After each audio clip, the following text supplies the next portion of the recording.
हम्म। हमको ले तो जाते थे कथाओं में भागवत की, लेकिन बोलते थे कि हम भगवत गीता सुन करके आ रहे हैं। ओके। अब लोगों को ये लगता था कि भाई प्रवचन है, प्रवचन सुन करके आए, अब भागवत का है कि भगवत गीता का है, इसमें ज्यादा अंतर लोग समझ नहीं पाते थे। तो इसमें दोष बस प्रोनाउंसिएशन एक जैसा होने का रहा है। हिंदू धर्म का यदि वर्णन करें तो प्योरिटी, अगर एक ही शब्द में अगर आप मुझसे पूछें कि क्या है हिंदू धर्म, तो प्योरिटी, शुद्धता, पवित्रता, सबको त्यागो, केवल कुंवर कन्हैया श्री कृष्ण का भजन करो, तब तुमको क्या मिलेगा, बोले वृंदावन साचो धन भैया, तब सच्चा धन वृंदावन आपको दिखाई देगा। जय श्री कृष्ण। आप सभी का द आयरॉनिक शो के इस जन्माष्टमी स्पेशल एपिसोड पर बहुत स्वागत है। आज हमारे साथ जुड़ चुके हैं महाराज इंद्रेश उपाध्याय जी, जो एक बहुत ही नोन भागवत कथाकार हैं। ये पूरा एपिसोड श्री कृष्ण के बारे में है, उनकी लीलाओं के बारे में है। इंद्रेश जी से हमने वृंदावन के भाव को भी जानने की कोशिश की। अगर आपको ये पॉडकास्ट पसंद आए तो प्लीज इसे अपने आप तक मत रखिए, अपने दोस्तों और अपने परिवार के साथ शेयर कीजिए और तुरंत सब्सक्राइब कीजिए द आयरॉनिक शो को। श्री कृष्ण की भक्ति और वृंदावन के रस में डूबा हुआ एपिसोड सिर्फ आपके लिए। एंजॉय।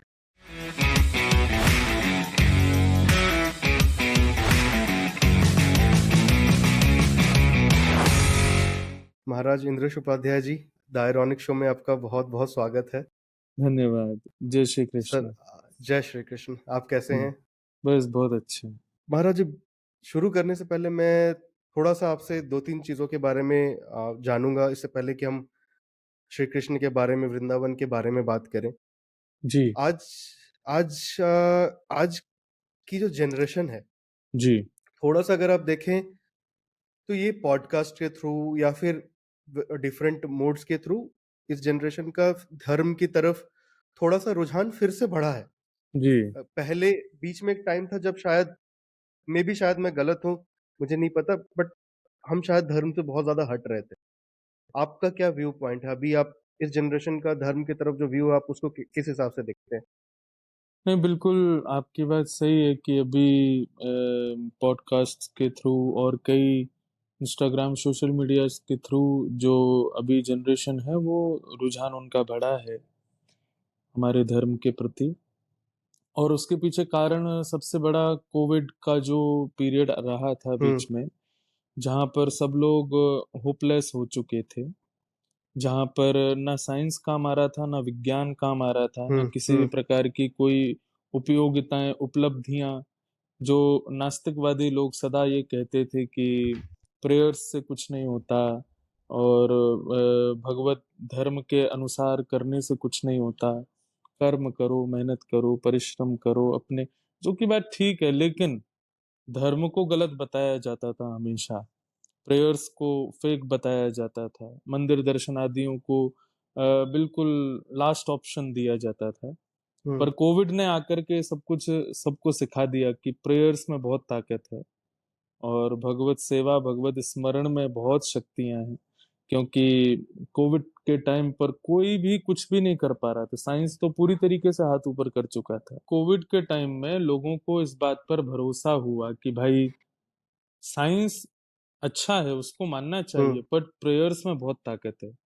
जहां राइट। पर सब फेल हो चुके थे, किसी भी तरीके की कोई चीज काम नहीं आ रही थी, वहां पर प्रेयर्स ने, धर्म शास्त्रों ने और इस प्रकार के मोटिवेशनल टॉक्स ने आकर के लोगों का उत्साह वर्धन किया। जहां लोग घरों में बैठे थे, वहां लोगों को एक बिलीफ मिला, कहीं पर लोगों को एक फेथ दिखाई दे रहा था धर्म के प्रति, जो कि पहले हम कहते आ रहे थे लेकिन लोग समझ नहीं रहे थे, और वो चीज समझ में आई कोविड के बाद। तो यही असर अभी यूथ में देखने को मिल रहा है। जैसे ही कोविड लॉकडाउन ठीक हुए हैं, हम्म। अचानक से लोगों में धर्म के प्रति आस्थाएं बढ़ गई हैं। आई थिंक कोविड के बाद तीन चीजें बहुत ही इफेक्टिवली देखने को मिली। एक तो आपने जैसा कहा कि बिल्कुल सही कहा, धर्म के तरफ एक रुझान लोगों का बढ़ा है। अब धर्म को जानने की एक जो इच्छा जागृति वो ज्यादा बढ़ गई है। जी। एक परिवार की तरफ रुझान जो है, पहले बहुत लोग हाँ। अपनी जो घर से दूर जा रहे थे, अब लोग चाह रहे हैं कि हम वापस अपने रूट्स में वापस जाएं। बिल्कुल। घर परिवार फैमिली धर्म ये सब थोड़ा सा और यूनिटी अब ज्यादा दिखाई दे रही है, जो शायद 3 साल 4 साल पहले थोड़ी, जहां तक मुझे लगता है, थोड़ी कम हो गई थी। हम्म। और कोविड में जैसे आपने कहा बहुत बड़ा रोल था शायद ये। हाँ, नहीं बिल्कुल अभी लोग वैल्यू समझने लगे हैं अपने पेरेंट्स की, अपने रिलेशनशिप्स की और लोग जो मायने रखते हैं जीवन में, उन हुँ। लोगों को हमें कितनी प्रायोरिटीज़ देनी है, ये लोगों को अब समझ में आने लगा है। महाराज जी, आप भागवत कथाएँ सुनाते हैं। अगर हमें दर्शकों को थोड़ा डिफरेंस बताना पड़े, भगवत गीता एक अलग चीज़ हो गई, भागवत कथा एक अलग चीज़ हो गई। दोनों में डिफरेंस, क्योंकि सुनने में अगर कोई अचानक से सुनेगा भगवत गीता और भागवत कथा, दोनों सुनने में काफ़ी सेम लगते हैं। बट अब बस दोनों में वो डिफरेंस। सेम बात है कि लोग केवल प्रोनंसिएशन को एक जैसा हाँ। समझ करके उसको एक ही चीज़ समझ लेते हैं। हुँ, हुँ, हुँ। लेकिन गीता का नाम है भगवद। भगवत। भग यानी कि भगवान, वद यानी कि जो बोल रहे हैं, वो भगवद गीता। और जो मैं कथा कहता हूँ उसका नाम है भागवत। तो भागवत का अभिप्राय होता है जहां पर भगवत गीता जिन्होंने कही उन कृष्ण के बारे में जहां बताया गया, उनका परिचय जहां पर दिया गया, ओके। उनसे कैसे जुड़ा जाए, उनको कैसे प्राप्त किया जाए, उनके बारे में पूरी जानकारी, स्वभाव, उनका व्यवहार, सबका गुण का उल्लेख जहां किया गया, उसका नाम है भागवत। तो भगवत गीता वो कृष्ण अर्जुन संवाद है, केवल एक वार्तालाप है अर्जुन और कृष्ण के बीच की। और भागवत में श्री कृष्ण कौन है, उनका स्वभाव, नेचर, सब कुछ कैसा है, वो इतने बड़े वक्ता भगवत गीता के हैं, तो उनका स्वभाव, नेचर आदि मतलब पूरा आइडेंटिफिकेशन है भागवत। दोनों डिफरेंट चीजें हैं। तो अगर मैं आपसे मतलब मैं कहीं से ये मतलब गलत तरीके से आपके सामने नहीं कहना चाहता, बट अगर हम हमेशा बचपन से भगवत गीता के बारे में ही सुनते आए हैं, हम्म भागवत के बारे में शायद हमने उतना सुना नहीं है, जाना नहीं हम्म है, ऐसा क्यों? हम्म उसके पीछे भी कारण यही रहा कि जब हम लोग बच्चे थे, तो हमारे जो बड़े लोग थे, वो लोग भी थोड़ी मिस्टेक करते थे। हुँ। हमको ले तो जाते थे कथाओं में भागवत की, लेकिन बोलते थे कि हम भगवत गीता सुन करके आ रहे हैं। ओके। अब लोगों को ये लगता था कि भाई प्रवचन है, प्रवचन सुन करके आए, भागवत का है कि भगवत गीता का है, हुँ, इसमें हुँ। ज्यादा अंतर लोग समझ नहीं पाते थे। तो इसमें दोष बस प्रोनाउंसिएशन एक जैसा होने का रहा है, और कोई दोष नहीं रहा है। पर अब लोगों को ये बात समझनी चाहिए कि they both are different things. Bhagavad Gita एक अलग विषय है जहाँ केवल कृष्ण अर्जुन संवाद है, और भागवत एक टोटली, उसका पूरा नाम है श्रीमद् भागवत महापुराण, और वो है श्रीमद् भगवत गीता। दोनों में हाँ, अंतर है। आपके पिताजी भी जहाँ तक मैं जानता हूँ वो भी भागवत कथाकार हैं। हाँ, वो भी श्रीमद् भागवत के पिछले 50 वर्षों से कथाएं कर रहे हैं, ओह! ओके। और अभी तक लगभग 1553 कथाएं कर चुके हैं ऑल ओवर वर्ल्ड में। तो मेरा एक आपसे बहुत जानने का इच्छा, आप काफ़ी यंग हैं, मतलब हम्म, अगर मैं उम्र की बात करूँ तो एक्सपीरियंस काफ़ी आप काफ़ी ज़्यादा हैं, बट उम्र में आप काफ़ी यंग हैं, तो ये जो आपके पिताजी जो आप वो कंटिन्यू कर रहे थे, वो लेगेसी आपने वहीं से स्टार्ट की, या फिर आपका कुछ और मन था, बट बाद में वो एक कृष्ण की तरफ जो आपको खींचा हुआ आपको ले आया, ये कैसे आपका ये जर्नी कैसे शुरू हुआ? एक्चुअली क्या होता है रोनिक जी, कि व्यक्ति की डेस्टिनी पहले डिसाइडेड होती है कि बिल्कुल। उसको जीवन में क्या करना है, उसका जीवन किस तरफ मोल्ड होने वाला है। अब वो अपने मन से कितना भी विचार कर ले, मुझे बचपन से लगता था कि मेरा गला थोड़ा ठीक बनाया है भगवान ने, मैं गा थोड़ा ठीक लेता हूँ, स्वर में गाता हूँ।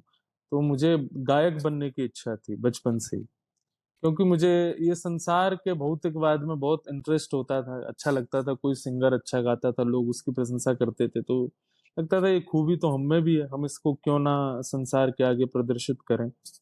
पर बाद में फिर धीरे धीरे थोड़े बड़े हुए तो नाना जी, हमारे पंडित श्री कृष्णलाल शास्त्री जी, जो मेरे नाना जी थे, उनके द्वारा एक बात मुझे बताई गई कि लाला, ब्रजभाषा में वो बोलते थे कि तू कल को जाएगो बम्बई जाके गावेगो, और तेरे गायन को संसार के लोग सुनेंगे, लेकिन परसों तोते बढ़िया कोई गावे वारो आगो तो लोग तो को ना सुनेंगे, फिर वाको सुनेंगे। वाह! तो मैंने की नाना जी, तो फिर कहा करूं? बोले ऐसे के काजे गा जो तू बूढ़ो भी है जाए तो भी तो कुछ सुने, हमेशा तू कुछ सुनतो रहे, तेरी आवाज वाके कानन को सर्व प्रिय बन जाए। मैंने कहा ऐसा कौन है संसार में? बोले ऐसे केवल ठाकुर जी हैं, ऐसे केवल श्री कृष्ण हैं। चाहे तुम बाल अवस्था में गाओ, चाहे तुम मध्यान्ह अवस्था में गाओ, चाहे तुम वृद्धावस्था में गाओ, वो तब भी तुमको सुनेंगे। तुम्हारी वाणी से कभी ऊबेंगे नहीं।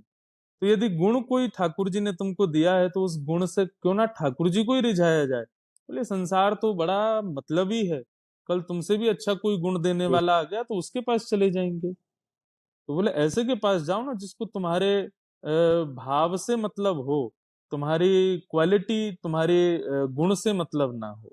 और ऐसे से केवल श्री कृष्ण है। बोले वो जहाँ ये भी नहीं देखते कि रैदास कौन सी प्रजाति में जन्मे हैं, या ये भी नहीं देखते कि मीराबाई एक बड़े राजघराने की है, सब उनके लिए समान है। ऐसे के लिए गाओ ना। बस उन्हीं की सिखाई ये बात समझ में आई। पथ तो पहले से ही प्रदर्शित था, पिताजी ने कर रखा था, पर मुझे दिख नहीं रहा था, नाना जी ने दिखा दिया, तो फिर मैं उस पर चलने लगा आगे। कहीं कभी-कभी ये होता है कि जैसे आपने पहले भी कहा, ऊपर से सब कुछ डेस्टिनी आपकी फिक्स्ड है। एक कोई राह दिखाने वाला भगवान एक अपना दूत हाँ, भेजता है कि आप बस राह दिखा बस दीजिए इनको ये। बस वो पकड़ करके चला दें उस मार्ग पे तो बस सब ठीक हो जाता है। On a lighter note, Indresh ji, कभी आपने इंडियन आइडल वगैरह में ट्राई किया? आपकी मैंने जो एक बॉम्बे बार जाने की इच्छा। बहुत पहले सारेगामापा लिटिल चैंप में ट्राई किया था। अच्छा, और मैं दिल्ली ऑडिशन, वो जो हम फाइनल ऑडिशन देखते हैं टीवी पे, उससे पहले दो ऑडिशन और होते हैं।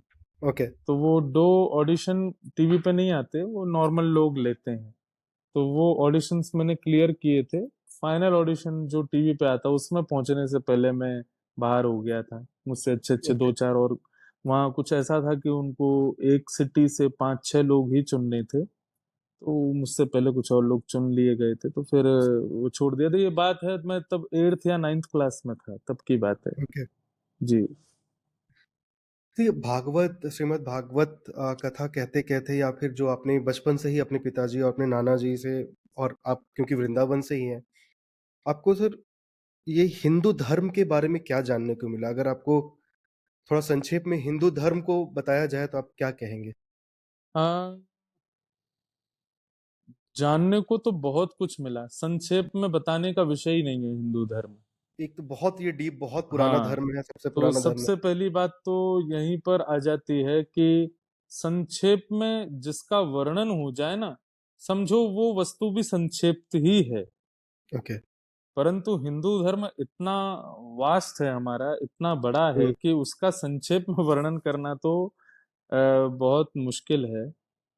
परंतु हिंदू धर्म का यदि वर्णन करें तो प्योरिटी, अगर एक ही शब्द में अगर आप मुझसे पूछें कि क्या है हिंदू धर्म, तो प्योरिटी, शुद्धता, पवित्रता, चाहे वो मानसिकता, मानसिक मन की हो, चाहे वो बुद्धि की हो, चाहे वो शरीर की हो, हर स्थिति की शुद्धता जहां पर सिखाई जाती है उसका नाम हिंदू धर्म है।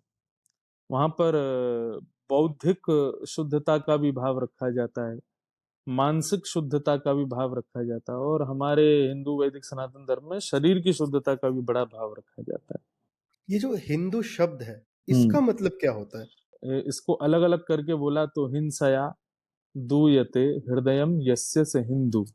इसका ये कोई शास्त्रीय बात नहीं है, परंतु इसका एक अर्थ संस्कृत वैयाकरणी यदि लगाएंगे तो वो ऐसा हुँ, हुँ, निकलता है कि हिंसा से जिस व्यक्ति के हृदय में पीड़ा होती हो, किसी को मारने से, किसी को बुरा बोलने से, किसी के हुँ। साथ अनुचित करने से जिस व्यक्ति को घबराहट होती हो, ऐसे व्यक्ति को हिंदू कहा जाता है। जो किसी का कभी अनादर नहीं कर सकता, जो कभी किसी का बुरा नहीं चाह सकता, जो कभी किसी को बुद्धि विवेक से, मन से कभी किसी का अनहित नहीं कर सकता, ऐसा स्वभाव जिसका है उसको हिंदू कहा जाता है। बाकी हम लोग सब सिंधु नदी के किनारे हुँ। रहने वाले लोगों को हिंदू कहा जाता है। तो इसके कई अनेक प्रमाण हैं, पर मुझे ये बात बहुत अच्छी लगती है कि जहां पर व्यक्ति दूसरे के साथ अनहित करने में थोड़ी घबराहट अनुभव करता हो, उसको अनुचित लगता हो, ऐसा स्वभाव जिसका, ऐसा नेचर जिसका, उस नेचर को हिंदू कहा जाता है। महाराज जी, धन्यवाद इस संधि विच्छेद जो आपने किया, समझाने का बहुत ही खूबसूरत तरीका था आपका।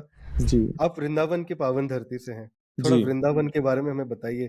वहाँ की हवा, हम लोग कई बारी गए हुए हैं, बट हमारा जो वृंदावन को देखने का या समझने का एक जो नज़रिया है, वो बहुत ऊपर-ऊपर से होगा। हम हम्म समझ ही नहीं सकते, वृंदावन के भाव को नहीं समझ सकते। हम देख तो सकते हैं, बट हम्म। वृंदावन को जो फ़ील करने वाली चीज़ है, हम वो नहीं कर सकते हैं। तो आपको अगर वृंदावन की महत्व के बारे में बताना होगा, वृंदावन के बारे में बताना होगा, तो आप क्या कहते हैं वृंदावन के बारे राष्ट्रपति भवन को बाहर से देखना और राष्ट्रपति भवन के भीतर जाके भ्रमण करना, दोनों में बड़ी उपयोगिताएं हैं। में? एब्सोल्युटली। मोस्टली दिल्ली के लोगों ने या पूरे विश्व भर के लोगों ने दिल्ली के राष्ट्रपति भवन को बाहर से ही देखा है। हुँ, हम लोगों ने, हुँ, हमने भी बाहर से ही देखा है। हुँ, और हम बाहर से देख करके बता देते हैं कि ये इसकी सुंदरता, इतने इसमें खंबे हैं, ऐसा गुम्बद है, ऐसी लाइटिंग है, आदि आदि ये सब है, क्योंकि हमारी पहुंच वहीं तक है। लेकिन हमारा संबंध यदि राष्ट्रपति भवन के किसी एक श्रेष्ठ अधिकारी से हो जाए तो वो हमको अंदर ले जाएगा, अंदर घुमा के लाएगा, कहाँ राष्ट्रपति का कार्यालय है, कहाँ पर वो बैठते हैं, कहाँ मीटिंग्स करते हैं, कहाँ भोजन करते हैं, वो एक एक चीज घुमा के लाएगा, तब पहचान होगी। वृंदावन लोग क्या करते हैं, केवल उसकी पॉपुलैरिटी जान करके बाहर से घूम करके चले जाते हैं, परंतु उसके जो भीतरी अंदरूनी जो उसके अंतरंग भाव हैं उसको पहचानना मुश्किल हो जाता है। तो उसके लिए क्या करना है, बोले पहले वृंदावन के गुरुजनों से थोड़ा संबंध बनाओ, वृंदावन के गुरुजनों के वचनों को सुनो, वृंदावन में रहने वाले संत महापुरुषों के प्रवचन सुनकर के उससे अपना हृदय शुद्ध करो। वीवीआईपी एंट्री का एक पास लो। कैसा पास? जो प्रवचनों से शुद्धता मिलती है वही वीवीआईपी एंट्री है वृंदावन की। तो वो यहाँ के साधु महात्माओं से, यहाँ के वक्ताओं से कथाएं सुनकर के पहले वृंदावन के अंदरूनी भाव को समझो, तब वृंदावन आओ, तब वृंदावन समझ में आएगा। अभी लोग क्या करते हैं, उनको प्रवचन सुनने में कोई इंटरेस्ट नहीं, संत महात्माओं से अभी रील्स लोग देखते हैं, क्योंकि रील हुँ, का टाइम होता है केवल 1-1.5 मिनट का। 1-1.5 मिनट में जितनी बात सुन ली उतने में उसको संतुष्टि है, परंतु 1-1.5 मिनट में जीवन कल्याण के विषय नहीं सुन पाओगे आप।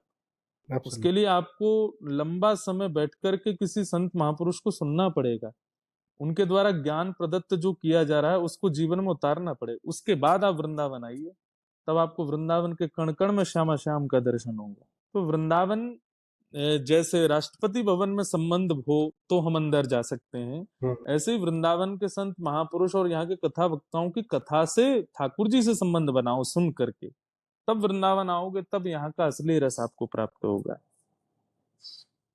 आज इस पॉडकास्ट में आपको कई लोग सुनेंगे, तो थोड़ा हम्म। अगर आपके थ्रू ही अगर आप हमें वृंदावन का थोड़ा दर्शन करा सकें, वृंदावन क्या है? उसकी हवा में क्या है? कैसे आप उसको फ़ील वृंदावन करते हैं? एक पद है, वृंदावन सांचो धन भैया। भैया, हमारे जीवन का सबसे सच्चा धन यदि हमने कुछ कमाया ना तो वो वृंदावन कमाएंगे हम, लेकिन वृंदावन को कमाना बड़ा मुश्किल काम है। हुँ, बोले क्यों? कनक कूट कोटिक लग तजिए भजिए कुंवर कन्हैया। बोले वृंदावन कब पाओगे? बोले कि जब आप दुनिया की सारी प्रायोरिटीज को साइड में रख दो और कृष्ण नाम के जाप को और कृष्ण दर्शन को ही सबसे विशेष प्रायोरिटी दोगे।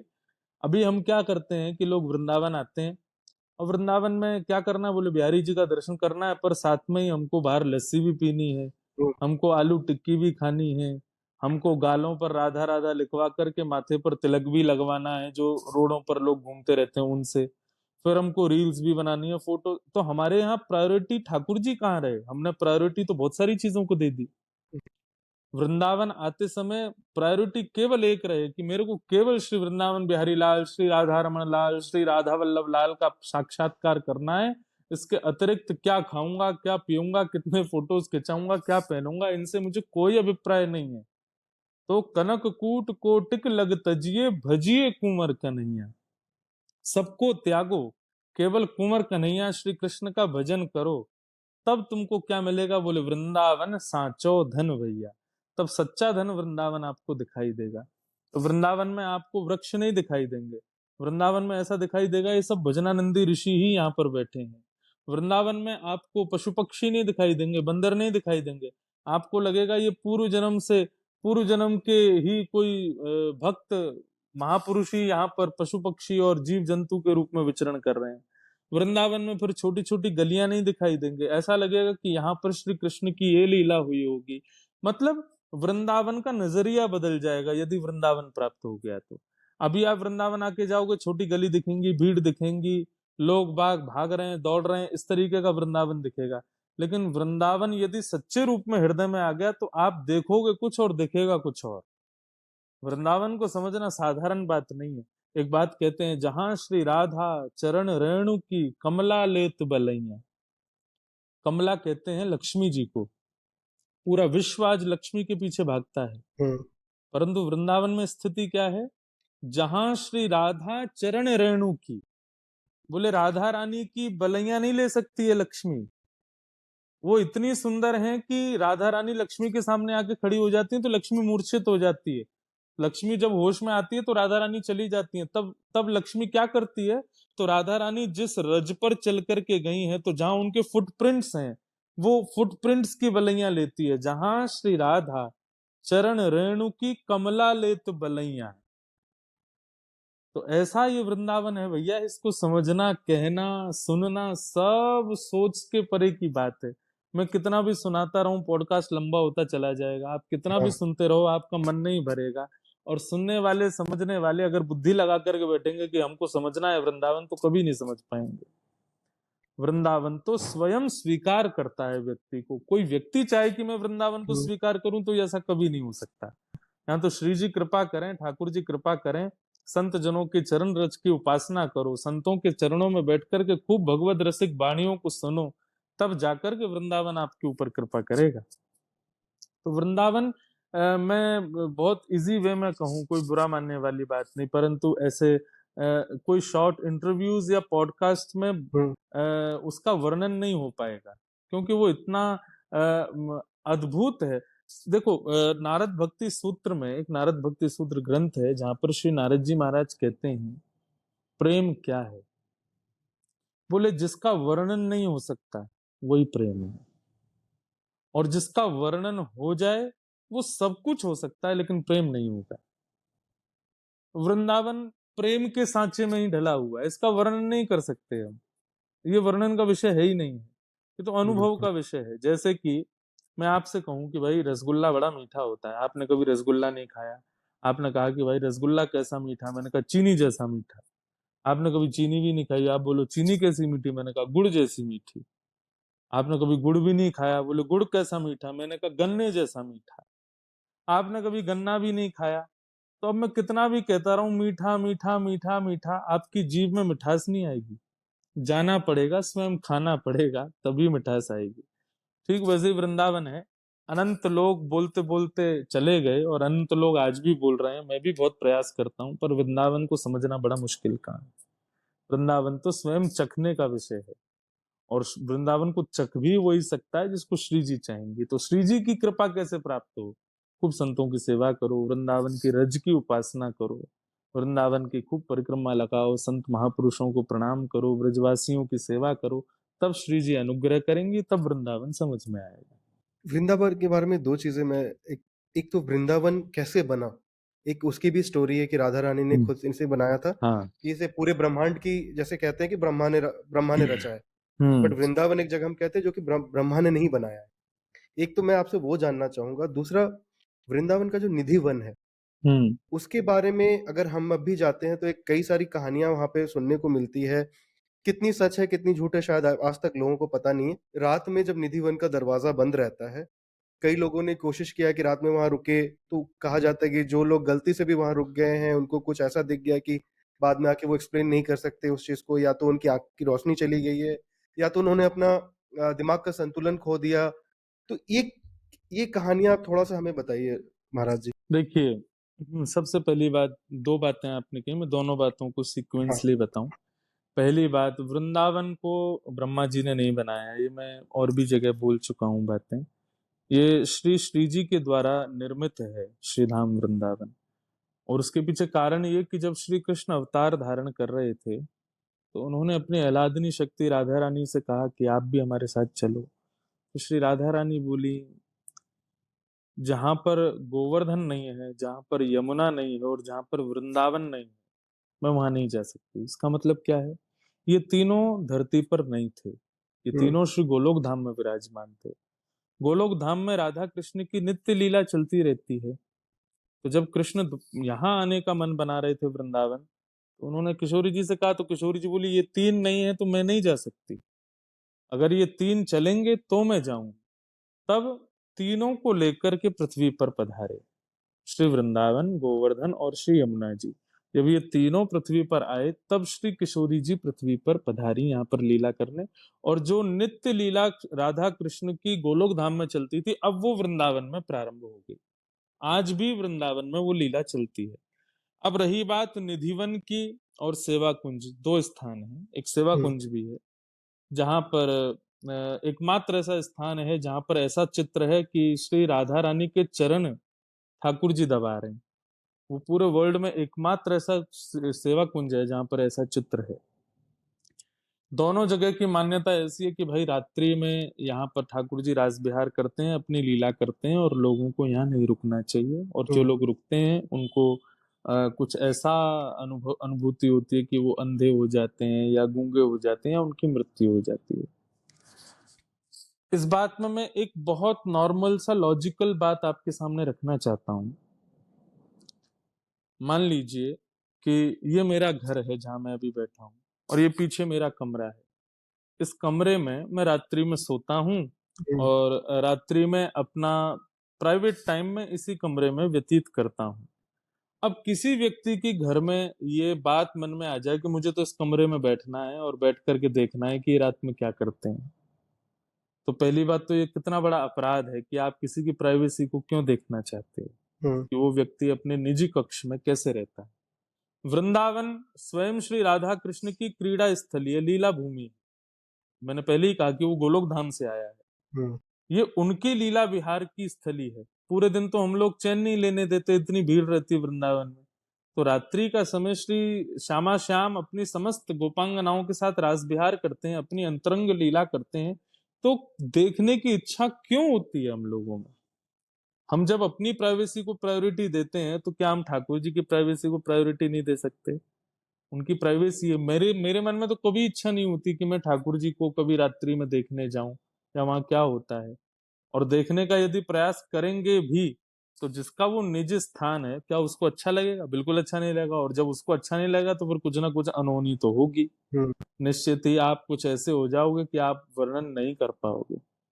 तो ऐसा पहले सुना जाता था, अब तो इतना स्ट्रिक्टनेस रखते हैं कि किसी को रुकने नहीं देते। हुँ, और कोई रुकने का प्रयास भी करता है तो उसको इतना भय लगता है, इतना भय लगता है कि वो लीला प्रारंभ होने से पहले ही भाग जाता है वहां से। ठीक है। तो सबसे पहली बात कि वो भगवान का निजी स्थान है, वो ठाकुर जी की प्राइवेसी है। तो पहली बात तो वहां जाना ही नहीं चाहिए। हमको अगर पता है कि रात्रि ठाकुर जी लीला करने आते हैं, तो प्रणाम करो, विश्वास मन में धारण करके चले जाओ। ठाकुर जी आप अपनी लीला करो।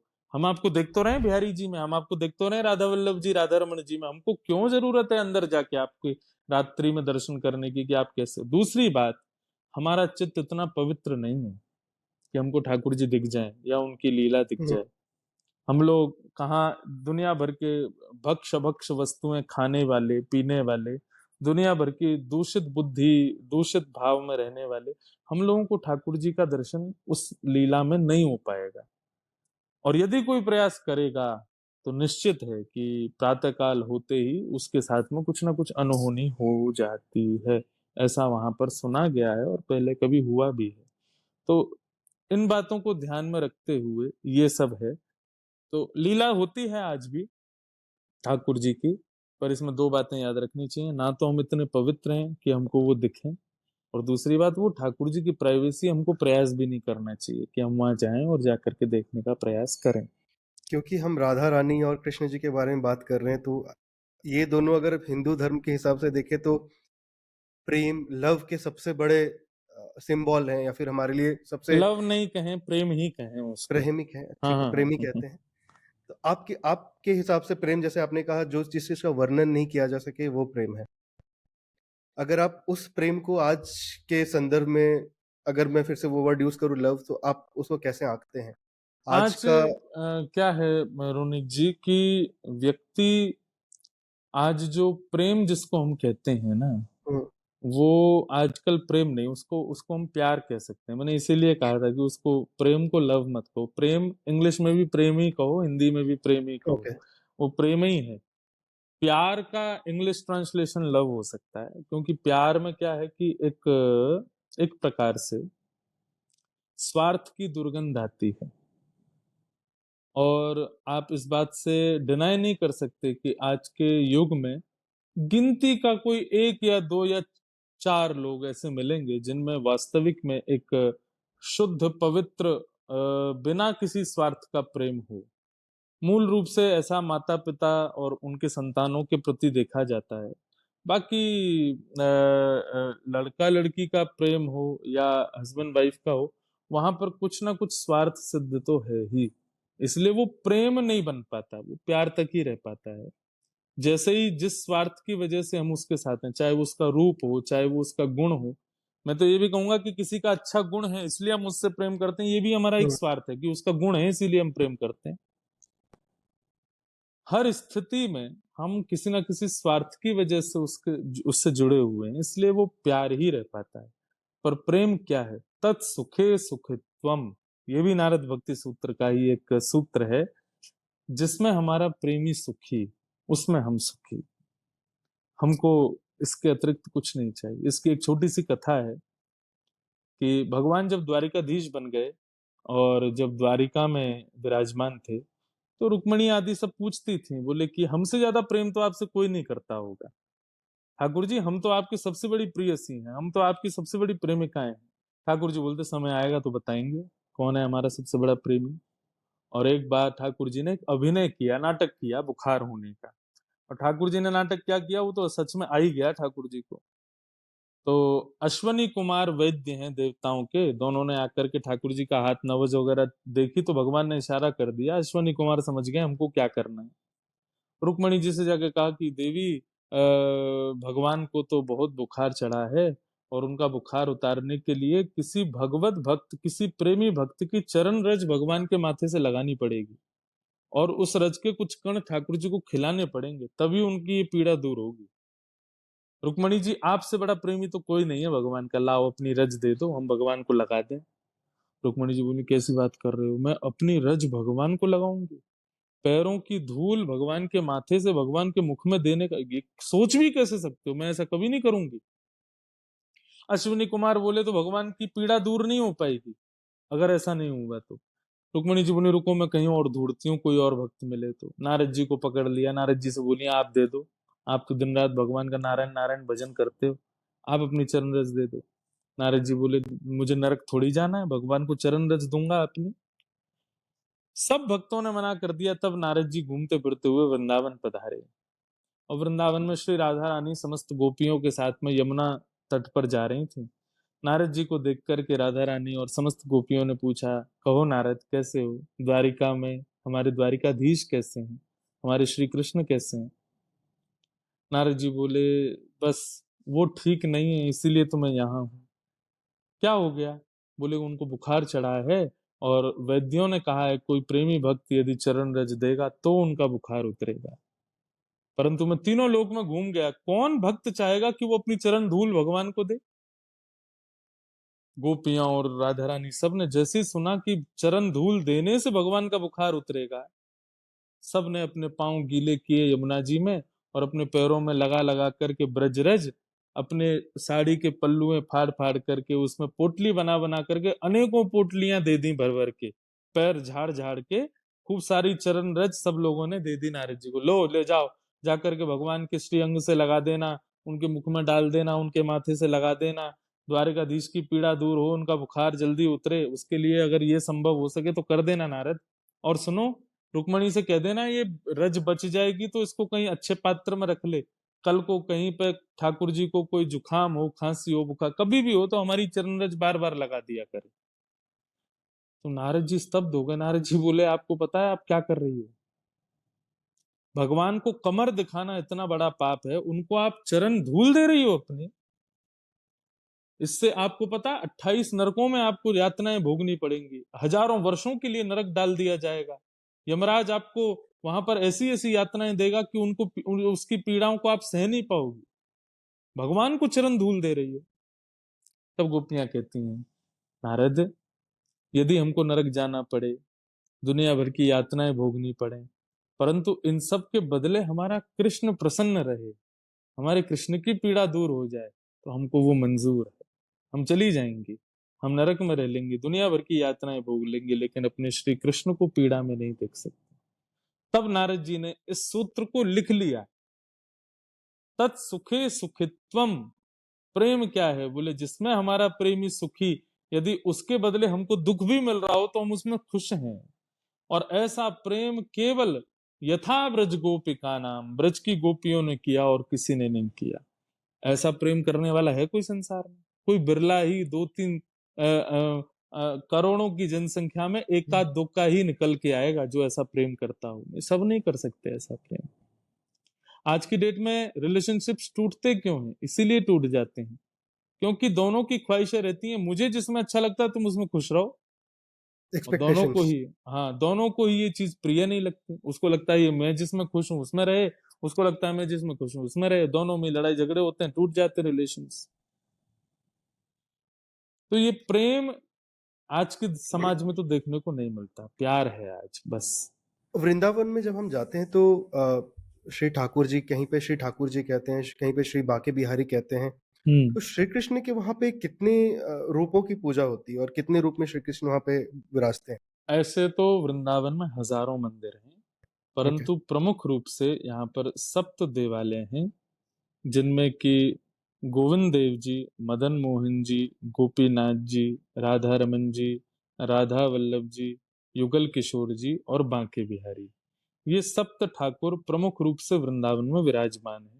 जिसमें से कि गोविंद देव जी, मदन मोहन जी और श्री गोपीनाथ जी और युगल किशोर जी, ये चार ठाकुर कुछ वर्षों पहले कुछ ऐसी मुगलों के आक्रमण की वजह से और हम्म। भी कई कारणों से इस तीन ठाकुर तो राजस्थान में विराज गए, और एक युगल किशोर जी वो मध्य प्रदेश के पन्ना जिले में विराजमान। इस वक्त तीन प्रमुख ठाकुर वृंदावन में हैं, राधा रमन, राधा वल्लभ और श्री वृंदावन बिहारी लाल। बाकी मंदिर हजारों हैं। कुछ महाराज जी, कुछ हमें श्री कृष्ण और कुछ बांके बिहारी की लीलाओं के बारे में बताइए। कुछ हम्म। मिरेकल्स जिसे कहते हैं हम इंग्लिश में, जो आप लोगों ने महसूस किया हो, देखा हो, क्योंकि शायद ये सबके बस की बात नहीं है कि उनको सारा कुछ ये दिखे उनका। जो लोग सही में उनके सेवा करते हैं, जो लोग उनके करीब हैं, उनको ही हम्म। शायद ये सुख प्राप्त हो सकता है। तो कुछ ऐसा मिरेकल्स आपने कभी महसूस किया हो, फील किया हो? हाँ, बहुत सारी हैं मिरेकल्स एक्चुअली। उसको हम मिरेकल, वृंदावन की भाषा भी अलग है। हुँ, यहाँ पर चमत्कार नहीं बोला जाता, यहाँ पर ये बोला जाता है ठाकुर जी की लीला। ठाकुर जी ठाकुर की जी की लीला। लीला हो गई, ओ भैया ये तो ठाकुर जी ने लीला कर दी। हुँ, ऐसी अनेक लीलाएं हैं।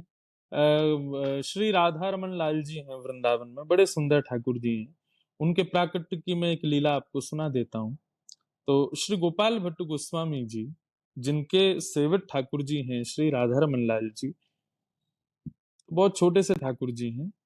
तो वे पहले केवल शालिग्राम के रूप में थे। शालिग्राम आप जानते हो तो हाँ। बिल्कुल ठाकुर जी छोटे से एक स्टोन, कहना तो पाप होगा, परंतु एक ब्लैक स्टोन के जैसे दिखाई देते हैं, लेकिन वो साक्षात पर ब्रह्म है, साक्षात श्री कृष्ण ही हैं। हुँ, शालिग्राम जी की सेवा बड़े नियम से करनी चाहिए। तो शालिग्राम जी के रूप में थे गोपाल भट्ट जी के ठाकुर जी।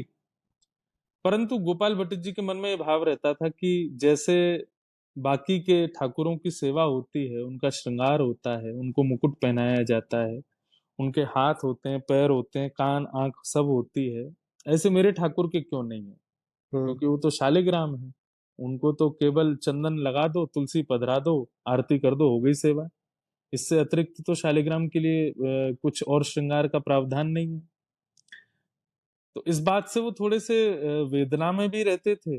और एक बार फिर ऐसा भी रहा कि जब झूला झुला रहे थे श्री गोपाल भट्ट गोस्वामी जी अपने शालिग्राम जी को, तो एक रसिक आए और रसिक ने आकर के गाना शुरू किया, झूला झूलत गंडकी नंदन। तो गंडकी एक नदी का नाम है जो कि नेपाल में बहती है, और उसी नदी में शालिग्राम शिला उत्पन्न होती है, वहीं पर ही शालिग्राम प्रकट होते हैं। तो इस नाते से गंडकी के पुत्र हो गए शालिग्राम। तो किसी रसिक ने आकर के कहा, झूला झूलत गंडकी नंदन। तो गोपाल भट्ट जी को और थोड़ा मन में वेदना हो गई कि मेरे लाल जी यशोदा नंदन है, नंद नंदन है, देवकी नंदन है, वसुदेव नंदन है, पर ये गंडकी नंदन आकर के गा रहे हैं। तो उनको इतनी पीड़ा हुई कि वो आर्तनाद से ठाकुर जी से कहने लगे, मुझे आपकी सेवा करनी है ठाकुर जी, आपके भी स्वरूप होता तो मैं कितना आनंद में आपकी सेवा करता। ऐसा कहकर के वो वेदना में रोज ठाकुर जी से कहते थे। एक दिन वो यमुना स्नान करके लौटे तो उन्होंने देखा कि उनके शालिग्राम भगवान जहाँ रखे रहते थे वो कपड़े से ढके रहते थे। आज वहां पर एक मानो जैसे अंदर कपड़े के अंदर कोई खड़ा है, छोटा सा एक विग्रह। तो पहले तो उनको लगा कि कोई नाग तो नहीं, कोई सर्प आदि तो नहीं है जो आ गया हो। तो उन्होंने एक लकड़ी से ऐसे जब वस्त्र को हटाया तो देखा वहां त्रिभंग लली ठाकुर जी खड़े हुए थे। उनको लगा पता नहीं कोई अपने ठाकुर जी यहाँ विराजमान करके चला गया है। उन्होंने देखा कि मेरे शालिग्राम कहाँ है, सब जगह खोजा नहीं मिले। जैसे ही वो ठाकुर जी उठाए तो उन ठाकुर जी के कमर के पीछे वो शालिग्राम जी स्पर्श हो रहे थे, चिपके हुए थे। तब गौर से देखा तो पता चला शालिग्राम में से ठाकुर जी प्रकट हुए। तो उनका नाम पड़ा श्री राधा रमन लाल। तो ऐसे हमारे वृंदावन के सबसे प्यारे ठाकुर श्री राधा रमन लाल जी का प्रादुर्भाव हुआ, प्रकट हुए। तो उनके दर्शन करके बड़े आनंद होते हैं। ऐसे कई सारे भाव हमारे वृंदावन में हैं। जैसे वृंदावन बिहारी लाल जी के मंदिर में आप यदि जाएंगे तो बिहारी जी के मंदिर में हर 10 सेकंड में ठाकुर जी के आगे पर्दा किया जाता है। हुँ, आप देखेंगे पुजारी जी बार बार हाँ, पर्दा करेंगे, फिर पर्दा करेंगे, मतलब एक टक उनको कोई देख नहीं सकता। क्यों? बोले इतने प्रेम आसक्त हैं श्री वृंदावन बिहारी लाल। यदि किसी ने अपलक नेत्रों से ठाकुर जी को निहार लिया, खूब प्रेम भाव उनके प्रति प्रकट कर दिए, और कहीं उसका हृदय वेदना से व्याकुल हो गया, नेत्र अश्रुपात करने लगे, वो ठाकुर जी के विरह में यदि व्याकुल हो गया तो वृंदावन बिहारी लाल सामने बैठे ही नहीं पाएंगे, उसके संगी चले जाएंगे। इसलिए वहां के पुजारी जी बार बार पर्दा करते रहते हैं ताकि हमारे बिहारी जी कहीं चले नहीं जाए। ऐसे छोटे छोटे छोटे छोटे कई भाव वृंदावन में हैं। आप कभी शुद्ध भाव से बिहारी जी के सन्मुख जाओ और मन में भाव रखो कि हे बिहारी जी, मैं चाहता हूं आपकी ऐसी सेवा करूं, निश्चित ही बिहारी जी उस सेवा को स्वीकार करेंगे। अगली बार जब आप वृंदावन आओ, हमारी कही एक बात मानना है, जब भी आप वृंदावन आते हैं हुँ, तो मन में भाव रखना, हे बिहारी जी, यदि आप मेरे भाव से प्रसन्न हो, अभी तक बिहारी जी मंदिर में जाना नहीं, उससे पहले ही सोच लेना मंदिर में जाने से पहले, यदि बिहारी जी आप मेरे भाव से प्रसन्न हो तो आज आप ऐसी पोशाक पहनना जो नीले वस्त्र की, नीले वर्ण की हो। यदि नीले वर्ण की पोशाक हुई तो मैं समझ जाऊंगा कि आप मेरे भाव से प्रसन्न हो। यदि नीली पोशाक नहीं हो तो आपके गले में जो मालाएं पड़ी हो उसमें एक कमल की माला हो। यदि कमल की माला होगी तो मैं समझ जाऊंगा कि ठाकुर जी आप मुझसे प्रसन्न हो। यदि आप ये ना कर सको तो दूसरा तीसरा काम क्या करना, कि जब मैं आपके मंदिर में जाऊं तो या तो आपका कोई प्रसाद या फिर आपके चरणों का जो चरणामृत है उसका छींटा मेरे मुख पर पड़े। कुछ भी ऐसा मैनिफेस्ट करते हुए मंदिर में प्रवेश करिएगा। यदि ठाकुर जी सच में आपसे प्रसन्न होंगे तो आपकी कोई ना कोई एक बात निश्चित पूर्ण होगी भीतर जाके। ये बिहारी जी के मंदिर में मेरा प्रत्यक्ष अनुभव किया गया ये भाव है। महाराज जी आपका कुछ पर्सनल ऐसा एक्सपीरियंस रहा हो, आप इतने निष्ठा से सेवा करते हैं, इतने वर्षों से करते आए हैं, जी। कुछ आपका पर्सनल एक्सपीरियंस रहा हो जहाँ पे आपको खूब लगा हो कि ठाकुर जी से आपका आपने कुछ ऐसा आपको मिल गया हो या फिर कुछ ऐसा आपको लीला खूब पता चला हो? खूब कुछ ना कुछ होते ही रहते हैं। अब तो मुझे इतना, एक शेयर कीजिए हमारे साथ। हाँ, इतना वो रहता है कि कुछ ना कुछ ठाकुर जी के साथ में लीलाएं होती रहती हैं। अब शेयर करने लायक तो बहुत सारी बातें हैं, बस एक ये है कि हमारे ठाकुर जी की सेवा प्रणाली में रात्रि को हुँ, ठाकुर जी की सेवा में झारी जी रखी जाती हैं। झारी जी झारी के जी क्या होते हैं, ये एक जैसे हम वाटर बोतल रख के सोते हैं रात्रि हाँ, में हाँ, अपने हाँ, पास प्यास लगे तो, ऐसे ठाकुर जी की झारी जी होती हैं। और अच्छा। एक प्रकार का लोटा जैसा होता है, उसमें एक तरफ ऐसे गंगा सागर की तरह निकला हुआ होता है। हाँ, हाँ, हाँ, हाँ, हाँ। उसको ठाकुर जी को वो सुबह से शाम तक ठाकुर जी का 3-4 बार उसका जल बदला जाता है। ठाकुर जी पान करते हैं इस भाव से। रात्रि ठाकुर जी सो रहे हैं तो उनकी झारी जी का जल बदला जाता है, परंतु जल्दीबाजी में मैं एक दिन भूल गया, मैं वो जल नहीं बदल पाया। तो मैं अपने कक्ष में आकर के सो गया। तो रात्रि जब सोया तो थोड़ी देर बाद नींद खुली। नींद खुली तो मैंने जल पिया, मुझे प्यास लग रही थी। पानी पी लिया, मैं सो गया, परंतु थोड़ी देर बाद जब मैं उठा तो मुझे फिर प्यास लगने लगी। फिर पानी पिया, फिर सो गया, फिर प्यास लगी, फिर पानी पिया। अब मैं वॉशरूम जाऊं, पानी पीऊं, फिर सो जाऊं। मुझे ये नहीं समझ आया कि मेरे को इतनी प्यास क्यों लग रही है। मुझे लगा मैंने कुछ खा लिया है ऐसा या क्या हुआ पता नहीं। वाटर बोतल आधी रात में पूरी खत्म हो गई, दोबारा दूसरी वाटर बोतल भर के लिए आया। सुबह तक मैं सो ही नहीं पाया, बस वॉशरूम जाऊं और पानी पीऊं, वॉशरूम जाऊं और पानी पीऊं, बस ऐसे ही रहा। वाह! मैंने कहा पता नहीं आज क्या हुआ है। और ऐसा कुछ भी नहीं कि दर्द हो रहा हो या अंदर से कुछ ऐसा फील हो रहा हो कि अनईजी हूं, बस प्यास लग रही थी। स्नान वगैरह करके जब ठाकुर जी की सेवा में गए और जाकर के जब मैंने झारी जी को देखा तो झारी जी में जल बदला नहीं था। रात्रि में ठाकुर जी का जल मैं बदलना भूल गया था। तब मुझे समझ आया, मैंने कहा ओहो, रात भर मुझे प्यास इसलिए लग रही थी क्योंकि ठाकुर जी का जल नहीं बदला गया था, ठाकुर जी का जल नहीं भरा गया था। तो ठाकुर जी की जब आप इतनी तत्परता से सेवा करते हो ना, तो हुँ, उनको जो फील होता है वो आपको फील होने लग जाता है। कई बार मुझे भोजन करने के बाद भी भूख लगती है, दो चार रोटी खा लूं फिर भी भूख लगती है, तो मुझे पता चल जाता है कि ठाकुर जी का शायद भोग अच्छे से नहीं लगा है, इसलिए मुझे भूख लग रही है। तो ये ऐसे छोटे छोटे कई सारी चीजें अनुभव होती हैं। कई बार मैं श्रृंगार करता हूँ। सुबह मैंने श्रृंगार में एक बार एक हीरा ठाकुर जी की थोड़ी पर नहीं पधराया था, उसको नहीं विराजमान किया था, जो कि रोज होना चाहिए, पर वो खो गया तो मैं नहीं कर पाया। मैंने कहा आज ऐसे ही रहो ठाकुर जी। परंतु रात्रि में जो पंडित जी सेवा करने गए उनको वो हीरा प्राप्त हुआ। उनको लगा महाराज जी ने सुबह रख दिया, धराया होगा।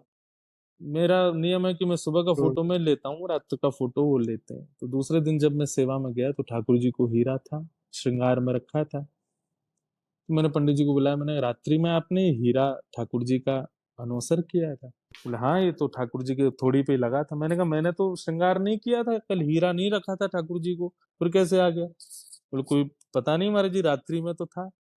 मैंने सुबह का फोटो दिखाया, मैंने कहा देखो हीरा तो नहीं है।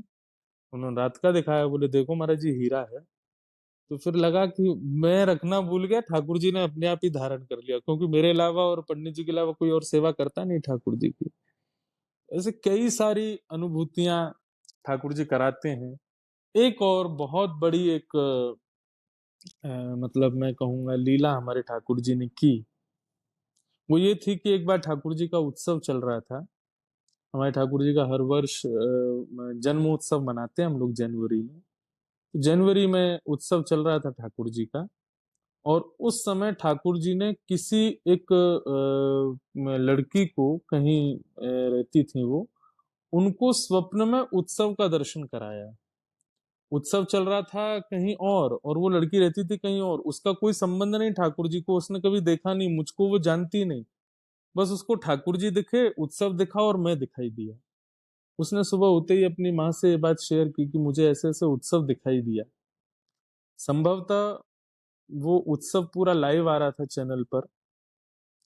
तो बस माँ ने टीवी का रिमोट चेंज करते करते एक जगह स्टॉप किया, तो उसने जब सामने देखा टीवी पे, उसने कहा माँ मैंने यही उत्सव देखा था रात में, उत्सव जो मेरे स्वप्न में आया था, यही महाराज जी थे। और ये जो उनके ठाकुर जी बीच बीच में दिखा रहे हैं यही ठाकुर जी थे, ये मुझे स्वप्न में दिखाई दिए थे कल रात्रि को। तो ऐसे करके कोई अपरिचित व्यक्ति को उन्होंने न जाने कहाँ स्वप्न देख करके और उसको फिर वहां उत्सव में बुलाया। उत्सव में जब वो लड़की आई वो रोती रही कॉन्टिन्यूसली ठाकुर जी को देख करके, बोली मैं कोई भक्त नहीं हूँ, मैंने कभी कोई भक्ति नहीं की, मेरे घर में कभी कोई भक्ति नहीं होती, पर ये क्यों मेरे स्वप्न में आए, क्यों इन्होंने उत्सव दिखाया, क्यों अपना रूप दिखाया, क्यों आपको दिखाया, मुझे नहीं पता। आज ये स्थिति है, 2-3 वर्ष होने को आ गए हैं, वो उसका पूरा लाइफ ट्रांसफॉर्म हो गई। वो इतना भजन करती है ठाकुर जी का, इतनी कथा सुनती है, इतने आनंद से ठाकुर जी के भजन कीर्तन, मतलब पूरी फैमिली में दूर दूर तक कोई भक्त नहीं। और अब पूरी फैमिली प्योर वेजिटेरियन, प्योर वैष्णव और प्योर ठाकुर जी की भक्त हो गई है। तो ये एक अनुभव मुझे लाल जी ने ऐसा कराया कि किसी को कहीं स्वप्न देख करके पूरी फैमिली को ही भक्त बना दिया। एक अभी जन्माष्टमी क्योंकि आने वाला है, जी। तो थोड़ा आप लिसनर्स के लिए जन्माष्टमी का क्या महत्व है और हम्म। खासकर वृंदावन के लिए? जन्माष्टमी मतलब ठाकुर जी जिस दिन प्रकट हुए, जैसे हम लोग अपने जन्मदिन मनाते हैं, ऐसे बंधुओं वृंदावन में क्या है कि वृंदावन में हम लोग ठाकुर जी को भगवान कम मानते हैं। हुँ, अपना सखा, अपना मित्र, अपना अपना लाला, अपना बालक, अपने अपने भाव से ठाकुर जी की सेवा वृंदावन में होती है। यहाँ पर आज भी वृंदावन बिहारी लाल राधा रमन लाल जी को लाल ही कहा जाता है। ये राधा रमन लाल, वृंदावन बिहारी लाल, राधा वल्लभ लाल, लाल का मतलब क्या? लाला, हमारो बालक। तो उस भाव से वृंदावन में जन्माष्टमी मनाई जाती है, जैसे कि कोई अपने ही बालक का उत्सव मना रहा हो। हुँ, तो वो भाव वृंदावन में रखा जाता है ठाकुर जी के प्रति। और सबसे बड़ी बात ये है कि आपने भी अनुभव किया होगा और मैं भी अब अनुभव कर रहा हूँ कि हम जैसे-जैसे बड़े होते हैं, हम अपना जन्मदिन मनाते हैं, तो धीरे-धीरे हमारी अब जो एन्जॉयमेंट है, वो हुँ, धीरे-धीरे कम होता जा रहा है। अब हमको उतना मज़ा नहीं आता अपना जन्मदिन मनाने में, जितना बचपन में आता था। हुँ, परंतु ठाकुर जी की जन्माष्टमी एक ऐसी तिथि है, इसको हर साल मनाओ, आपका मन कभी भरेगा नहीं, आपका मन कभी ऊबेगा नहीं। मन में कभी ये नहीं आएगा कि यार पिछले साल भी तो मनाया था, अब क्या हुँ, मनाएँ रोज़-रोज़। हर बार एक नए उत्साह को जन्म देती है हृदय में। तो जन्माष्टमी को जो लोग फास्ट करते हैं, जन्माष्टमी को जो लोग ठाकुर जी का उत्सव मनाते हैं, उनके एक प्रकार से उनकी ऐसा कह दिया जाए तो कोई अतिशयोक्ति नहीं, उनका सब कुछ नवीन हो जाता है। उनकी सोचने की विचारधारा, उनके मन की मनिलता, उनका जैसे कहते हैं ना कि वो पूरा रक्त नया किया जाए, उसका पूरा ब्लड सर्कुलेशन नया कर दिया जाता है। कई लोगों को बीमारी होती है, हुँ, तो उनको डायलिसिस के द्वारा आदि-आदि चीज़ों के द्वारा उनके पूरे ब्लड को नया किया जाता है। ठीक वैसे ही जन्माष्टमी और ये राधाष्टमी जैसे पर्वों पर जो व्यक्ति व्रत करता है, उत्सव मनाता है, तिलक लगाता है, खूब आनंद में नाचता गाता है, एक प्रकार से उसका मन नया हो जाता है, हुँ, बुद्धि नई हो जाती है, विचारधाराएँ नई हो जाती हैं, उसका सब कुछ बिल्कुल नवीन हो जाता है। और जब सब कुछ नवीन होता है तो उसकी सोचने की, कर्म करने की, क्रिया करने की सब चीजें बिल्कुल स्पष्ट और स्वच्छ हो जाती हैं। इसलिए जन्माष्टमी और राधाष्टमी जैसे, रामनवमी जैसे तिथियों पर हुँ। व्यक्ति को उत्सव और व्रत जरूर करना चाहिए। ठाकुर जी को उत्सव जरूर मनाना चाहिए। महाराज जी, मेरा एक आपसे ना बहुत सीरियस सवाल है एक्चुअली। जी। मेरी कुछ लोगों से मतलब मैं मिला हूँ, बातें हुई हैं। हुँ, अगर मैं नोटेबली कहूँ तो इस्कॉन को जो मानते हैं, कई हुँ, सारे फॉरेनर्स आजकल इस्कॉन को मानते हैं, कृष्ण की पूजा करते हैं। कई बारी इन इन सब चीज़ों को लेके वो कहीं न कहीं से कुछ इंटॉक्सिकेशन का वो बहाना निकाल लेते हैं हुँ, कि हम गांजे का सेवन करें, फिर हम अगर पूजा करें, मेडिटेट करें तो वो हमारे लिए ज़्यादा फलदायक होता है। हुँ, तो हुँ। आप उस चीज़ को आप किस हिसाब से देखते हैं? नहीं, मेरे हिसाब से तो इस्कॉन में तो ऐसा नहीं, मेरे इस्कॉन की बात नहीं कह रहा हूँ, मतलब कुछ हुँ। लोग हैं जो कि हाँ, उस चीज़ को एक बहाना बना मैं लेते हैं।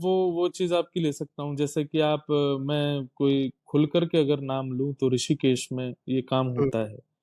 वहाँ पर लोग मेडिटेशन के नाम पर, योगा के नाम पर, ध्यान के नाम पर और चरस, गांजा जैसी नशीले पदार्थों को पहले सेवन करो, फिर उसके बाद करो, उसको हुँ, बढ़ावा देते हैं, जो कि बिल्कुल गलत है। आप एक प्रकार से व्यक्ति को भीतर से खोखला कर रहे हो। और खोखला करके उसको मेडिटेट करने को कह रहे हो, तो वो कैसे संभव हो पाएगा?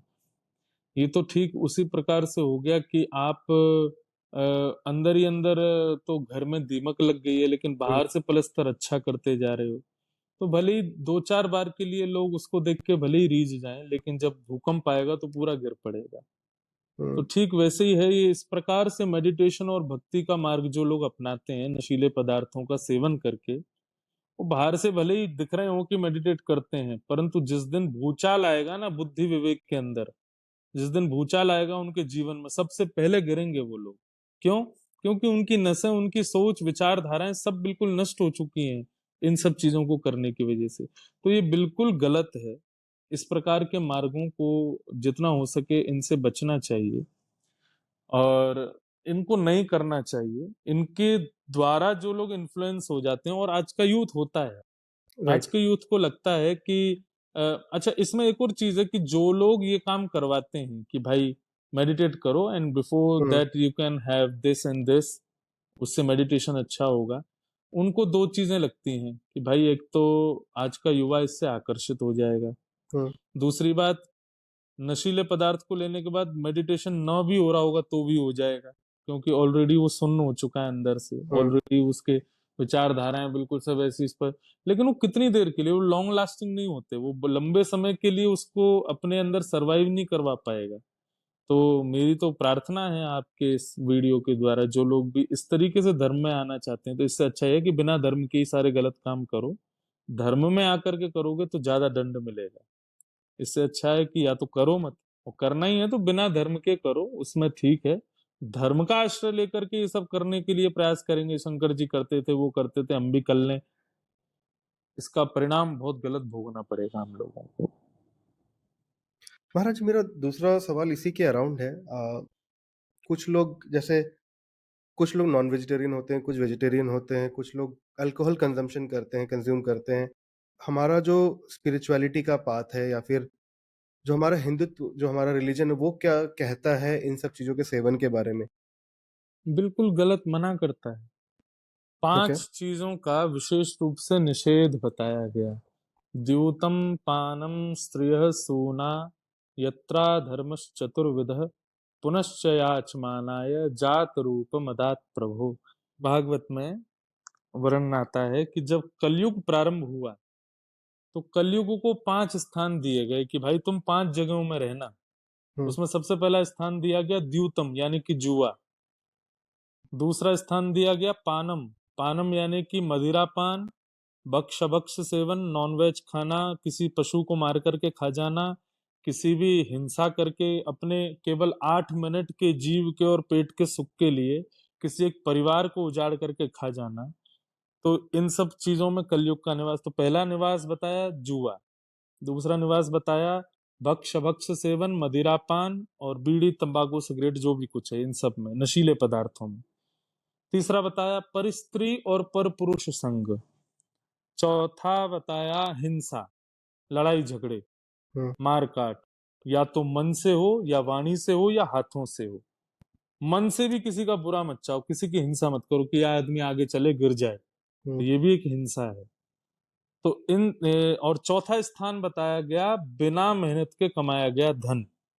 5 जगहों पर कलयुग का निवास है। द्यूतम यानी कि जुआ, पानम यानी कि मदिरापान भक्ष भक्ष सेवन, परिस्त्री पर पुरुष संग, हिंसा और बिना मेहनत के कमाया गया धन। जो व्यक्ति इन पंच कर्मों में से किसी भी एक चीज में प्रवेश कर जाएगा, समझो कि उसके जीवन में पाप होगा ही होगा और उसको भोगना पड़ेगा। लेकिन जो व्यक्ति इन पंच कर्मों से बचा है, मैं अपनी कथाओं में कहा करता हूँ, वो कलयुग में है ही नहीं, वो सतयुग में जी रहा है, जिसके जीवन में 5 चीज नहीं है। तो मेरा अगला जो पार्ट है क्वेश्चन का, वो इसी पे है। हमारे हिंदू धर्म के कई सारे मंदिर हैं।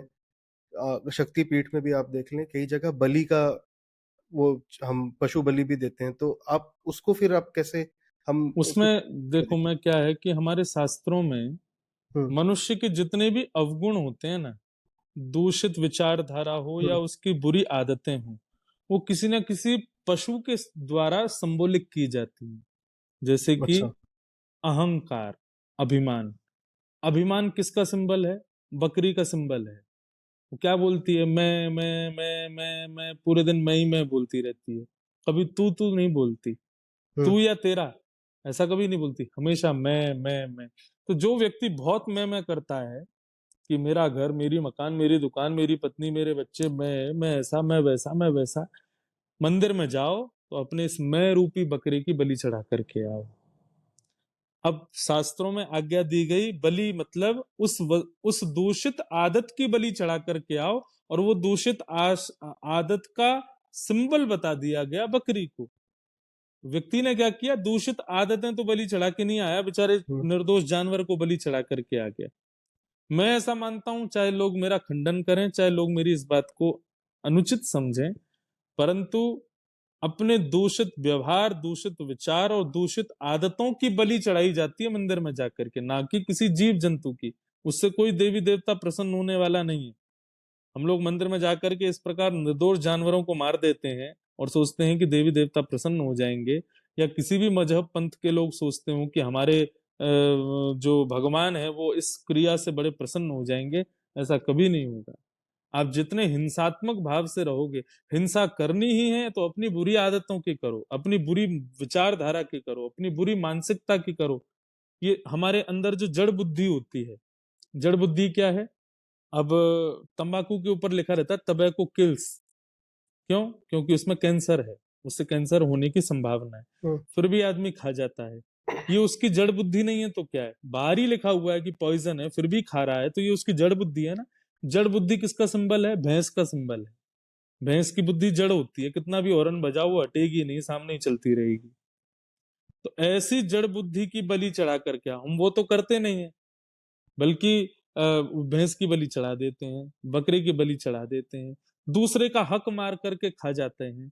ऐसे जानवरों की सिंबल दिया गया कि भाई दूसरे का अधिकार मारना एक जानवरत्व लक्षण है, परंतु हमने इस आदत को तो सुधारा नहीं, जानवर की बलि चढ़ा दी।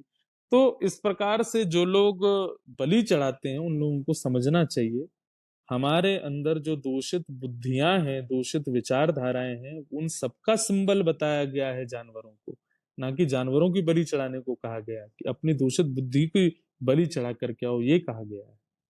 महाराज जी, इस आपसे काफ़ी कुछ सीखने को हमें मिला। कुछ मेरे सवाल थे, अपने भी थे, जो आपने बहुत ही अच्छे तरीके से, सुलझे हुए तरीके से मुझे उसका जवाब दिया। एक मेरा आखिरी सवाल है आपसे, जब हम इस देह को त्यागते हैं, जब सिर्फ़ हमारी आत्मा रह जाती है, तो आफ्टर लाइफ़ जिसे हम कहें तो अगर वो हमें एक अच्छा आफ्टर लाइफ़ चाहिए, तो हमें अब क्या क सपोज़ जैसे कोई एक नॉर्मल जो आपने हम्म 5 अभी तत्व कहे जो हमेशा अवॉइड करने चाहिए, बट शायद कहीं न कहीं हमारे से वो होता हुआ नहीं हुआ, हमने उनका कंज़म्पशन किया, कुछ किया। अब हम ऐसा क्या कर सकें कि हमारा आफ्टर लाइफ़ अच्छा हो? सबसे बड़ी बात दो चीजें हैं। वेद व्यास जी महाराज ने 18 पुराण लिखे, परंतु यदि पूछा जाए कि उन 18 पुराणों में क्या लिखा, तो दो ही बातें हैं। अष्टादश पुराणेषु व्यासस्य वचनद्वयम् परोपकार पुण्याय पापाय परपीड़नम्। 18 पुराणों में वेद व्यास जी महाराज ने दो ही बातें लिखी। सबसे बड़ा पुण्य है संसार में परोपकार, दूसरे की सेवा, दूसरे की सहायता। और सबसे बड़ा पाप है संसार में जो चीज आपको अपने लिए स्वीकार नहीं, वो किसी के साथ मत करो। हुँ, तो पहले तो इस कॉन्सेप्ट को अपना लीजिए, जितना हो सके लोगों की सेवा करो, और जो आपको अपने लिए अनुचित लगते हो किसी के साथ मत करो। और तीसरी चीज, अब जितना हो सके भगवान नाम लो। जपात सिद्धिर जपात सिद्धिर न संशय। चलते फिरते, उठते बैठते, सोते, हर स्थिति में भगवान नाम गाते रहो। बस राधा रमण राधा रमण, राधा वल्लभ राधा वल्लभ, राधा राधा राधा, श्री कृष्ण श्री कृष्ण श्री कृष्ण। इस प्रकार भगवान नाम वो बड़ा फ्री में मिलता है, उसको गाने के लिए आपको कुछ करना नहीं है, वो जितना हो सके भगवान नाम गाते रहो। आज नहीं तो कल, कल नहीं तो परसों, परसों नहीं तो एक महीने बाद वो प्रभाव दिखाना शुरू करेगा। लोग स्टेरॉइड्स लेते हैं, तो हुँ, जैसे लेना प्रारंभ करते हैं तो बिना मेहनत किए उनकी बॉडी फूलने लग जाती है, होता है कि नहीं होता? ऐसे ही जब हम लोग भगवान नाम रूपी स्टेरॉइड्स लेते हैं ना, ज्यादा परिश्रम नहीं करना पड़ता, धीरे धीरे अपने आप ही सहज सुंदर और सुखमय जीवन होता चला जाता है। और जीवन की जितनी भी श्रेष्ठताएं हैं वो सब उपलब्धियां प्राप्त हो जाती हैं। और फिर इसी जीवन नहीं, मृत्यु के बाद भी जीवन परम सुखद श्री राधा कृष्ण चरणारविंद प्राप्त होते हैं। नित्य उनकी लीला चलती रहे, ऐसी स्थिति हमको मृत्यु के बाद भी प्राप्त हो जाती है। उसका कारण केवल यही तीन काम करने हैं। पहला काम परोपकार करना है, दूसरा काम जो अपने लिए अच्छा नहीं लगता वो किसी के साथ नहीं करना, तीसरा काम हर स्थिति हर समय भगवत भगवान का स्मरण करते रहो। ज्यादा भगवान भजन पूजा भी नहीं करना, स्मरण करो, बस याद करते रहो बस ठाकुर जी को, बस।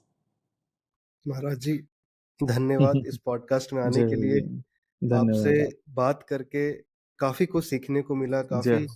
सवालों के जवाब मिले, जो शायद जी। मेरे पर्सनल सवाल भी थे और शायद आज के यूथ के भी सवाल हैं यही। मुझे भी बहुत अच्छा लगा आपका कैसा आपसे। एक्सपीरियंस रहा महाराज जी? मुझे बहुत अच्छा लगा। मैं सब दर्शकों को चाहूंगा वो लोग केवल सुनने तक सीमित ना रहें, जो भी बात यहाँ कही गई है प्रयास करो इस ब्रजवासी, इस ब्राह्मण बालक की छोटी से मुख की निकली हुई बातों को जीवन में उतारने का प्रयास करो। आप निश्चित ही उपलब्ध हो पाओगे अपने जीवन में। और मुझे बहुत अच्छा लगा आपके साथ बात करके। ठाकुर जी कृपा करें, आपको भी वृंदावन का रस खूब आनंद देवे, और ऐसे ही आप सुंदर सुंदर भाव लोगों तक पहुंचाते रहो। आपको भी बहुत बहुत धन्यवाद शुभकामनाएं। महाराज जी।